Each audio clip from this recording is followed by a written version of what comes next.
Hello friends, welcome to my YouTube channel SWG study with Gurukul. और आज हम पढ़ने वाले हैं the very different theory about the forgetting, जो कि एक बायोलॉजिकल थ्योरी है एंड जिसको कंसोलिडेशन थ्योरी भी कहा जाता है। कैसे ये बायोलॉजिकल थ्योरी कंट्रीब्यूट करते हैं हमारी फॉरगेटिंग में, कैसे हम भूलते हैं, हम उसके बारे में पढ़ेंगे। So when we talk about the biological process कि हमारी मेमोरी जो है कैसे बायोलॉजिकली इन्फ्लुएंस होती है, कि जिस वजह से हम कोई भी चीज़ याद कर पाते हैं, कोई भी मेमोरी के ट्रेस बनते हैं और हम भूलते भी हैं। तो there is some permanent alteration in the brain substrate in order to represent some aspect of the past experience. तो अकॉर्डिंग टू दिस थ्योरी, इस थ्योरी का मानना है कि जब भी कुछ हम याद करते हैं, हमारी मेमोरी कुछ बनती है, तो तब क्या होता है, कुछ परमानेंट चेंजेस आते हैं हमारे ब्रेन सबस्ट्रेट में। ब्रेन सबस्ट्रेट मतलब न्यूरॉन्स में या नर्वस जो हमारा सिस्टम है, जो न्यूरॉन्स जो उसके यूनिट है, उसमें कुछ चेंजेस आते हैं। That is because of the past experience and जिसकी वजह से ये हमारी मेमोरी ट्रेस बनते हैं। So whenever we take a new information, a certain amount of time is necessary for the changes to this nervous system.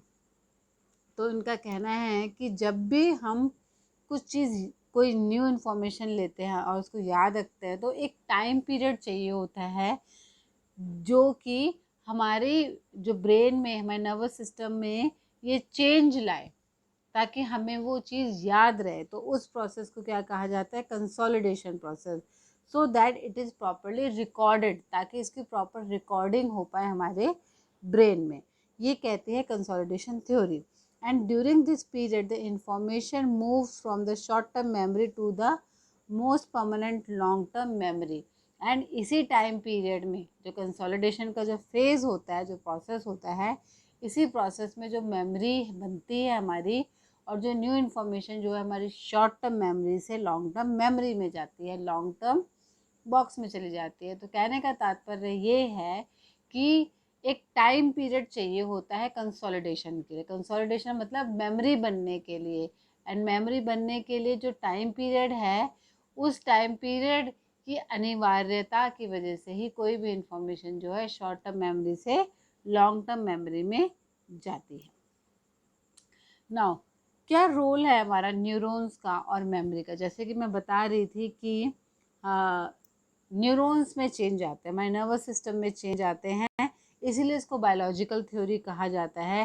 क्योंकि हमारे brain में बहुत सारे न्यूरॉन्स हैं, एंड न्यूरॉन्स क्या है, नर्वस सेल है, जो कि यूनिट है, which is the smallest unit of our nervous system and which is connected to each other by the synapsis. Synapsis क्या होता है, गैप्स होते हैं बिटवीन टू न्यूरॉन्स।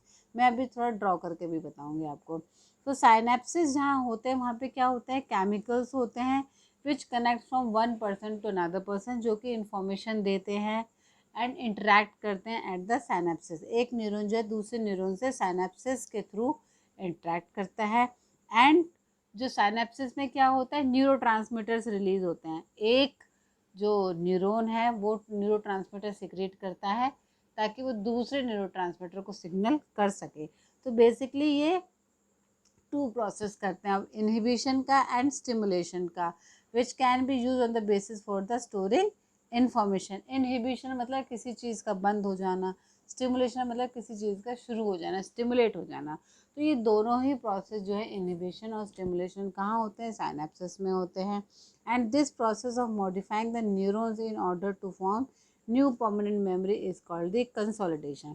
एंड ये ही जो बायोलॉजिकल प्रोसेस है, जो कि हमारे परमानेंट मेमोरीज बनने में हेल्प करता है, इसी को क्या कहते हैं, कंसोलिडेशन। अब मैं आपको बताती हूँ कि कैसे वो जो साइनेप्सिस और जो न्यूरॉन्स होते हैं वो कैसे काम। मान लीजिए कि ये एक न्यूरॉन है, ये इसकी एक्सॉन है, ये यहाँ पे इसकी डेंड्राइट है, और यहाँ पे एक और न्यूरॉन है ना, ये इसकी एक्सॉन है और ये इसकी डेंड्राइट है ना। तो इनके बीच में ये जो स्पेस है, इसको बोलते हैं साइनेप्सिस। क्या बोला जाता है, साइनेप्सिस। अब यहाँ पे क्या होता है, ये बहुत सारे यहाँ भी होंगे, यहाँ पे भी होंगे, यहाँ पे भी होंगे, बहुत सारे नर्व सेल्स होंगे इकट्ठे।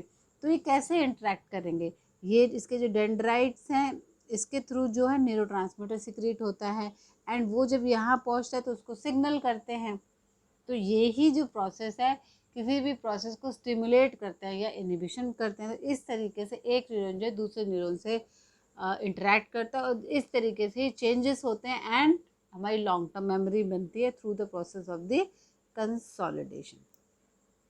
नाउ क्या एविडेंस है? आपको पूछना चाहिए कि हाँ ये तो एक हाइपोथेसिस भी हो सकती है, कोई कहानी भी हो सकती है कि क्या एविडेंस है कि ऐसा कंसोलिडेशन प्रोसेस होता है। तो इसका एविडेंस ये है कि जब ब्रेन में जो हिप्पोकैम्पस होता है, जो एक ब्रेन का रीजन होता है, वो जब डैमेज होता है तो जो कंसोलिडेशन प्रोसेस है वो इम्पेयर हो जाता है। एंड वो कैसे हुआ? वो ऐसे हुआ कि 1953 में HM एक इंसान थे जिन्होंने ब्रेन सर्जरी करवाई।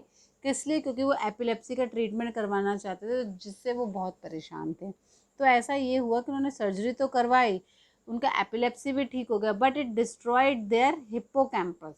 हिप्पोकैम्पस के डिस्टर्ब होने से, मतलब ख़राब होने से, डिस्ट्रॉय होने से क्या हुआ, उनके एपिलेप्सी तो ठीक हो गई but he suffered with range of the memory problem. उनको बहुत सारी मेमोरी प्रॉब्लम्स आई, जैसे कि उनको शॉर्ट टर्म में तो सब कुछ याद रहता था कि उन्होंने क्या खाया कल, है ना, but he was unable to process the information to long term memory.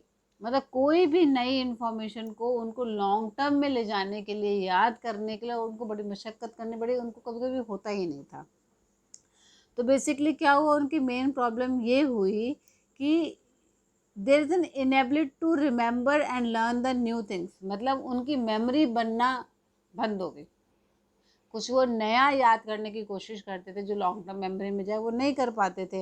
And इसी इनेबिलिटी को क्या कहते हैं? Anti retrograde amnesia, anterograde amnesia कहते हैं।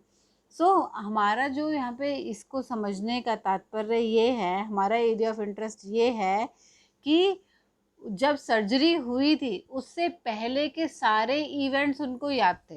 मतलब सर्जरी से पहले जो भी हुआ, उनके इवेंट्स, उनके लाइफ में उनके बर्थडे ये सब याद था, उनके साथ ऑफिस में क्या हुआ ये सब याद था। सर्जरी से पहले वाले जो इवेंट थे जो लॉन्ग टर्म मेमोरी में थे, बट जब सर्जरी हुई उसके 2 इयर्स के बाद उनकी कोई भी लॉन्ग टर्म मेमोरी नहीं बन पाए, because his memory for the event before the surgery was intact, वो intact थी, but he does have some memory loss for the events occurred in the 2 years leading up to the surgery। मतलब surgery के बाद जो भी 2 साल तक हुआ उनको वो अच्छे से याद नहीं रहा। That means he was unable to form long term memory। तो इस एविडेंस से क्या पता चलता है? अगर आप इसको कैसे कंक्लूड करेंगे, कैसे इवेल्युएट करेंगे, इसको इस तरीके से इवेल्युएट कर सकते हैं कि जैसे कि उनको 2 इयर्स लगे कि उनको कुछ याद नहीं रहा, दैट मीन्स कंसोलिडेशन होने में it takes number of the years. मतलब एक दिन में मेमोरी नहीं बन जाती है, लॉन्ग टर्म मेमोरी कंसोलिडेशन के लिए हमें नंबर ऑफ ईयर्स लग जाते हैं। And finally ageing also can impair our ability to consolidation. जैसे जैसे हमारी एज बढ़ती है तो हमको जो मेमोरी बनाने में दिक्कत होती है।